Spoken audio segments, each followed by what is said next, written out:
So in this chapter, I want to cover the Notification API. Now, the Notification API is a standard which allows us to send desktop and mobile notifications. Now, as an example, I'm going to send a test notification. If you watch down in the bottom right of my corner, you can see that we now have a notification which is then popped into screen. This will then automatically close after a few seconds. And I can guarantee that you've actually seen these in the wild before. So this chapter is going to show you how to request the permission to see if the user does actually want to accept any notifications. And we're going to learn how to send them, as well as make some modifications to each notification, such as the title, the body. And when we also click on them, we're going to then focus a particular browser tab, which is quite nice as well.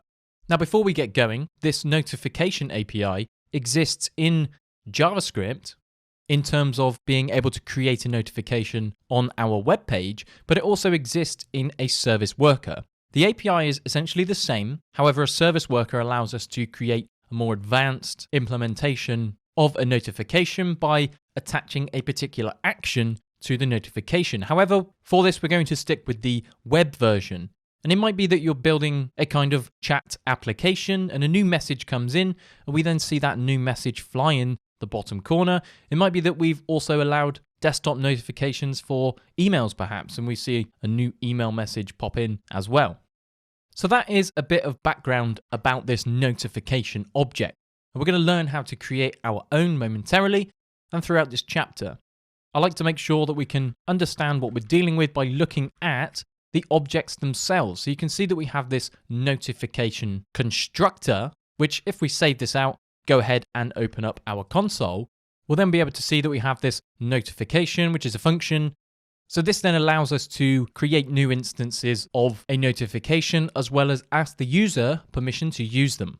Now, before we get into any of that, we're going to look at how to feature detect. So this in fact lives on the window object. So if we do window.notification, we get exactly the same code, because without window dot, it refers to the global scope anyway, due to the way that scope chains work in JavaScript. So what we can do is, because we are looking up the scope chain in JavaScript, we can use this in operator and say, does notification exist in our Windows prototype? So this then gives us a Boolean value of true.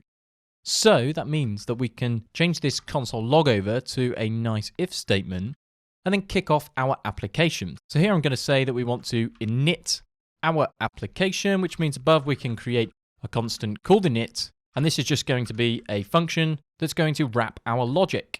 So here we can then say console.log, and we can write a new message. We can save this out.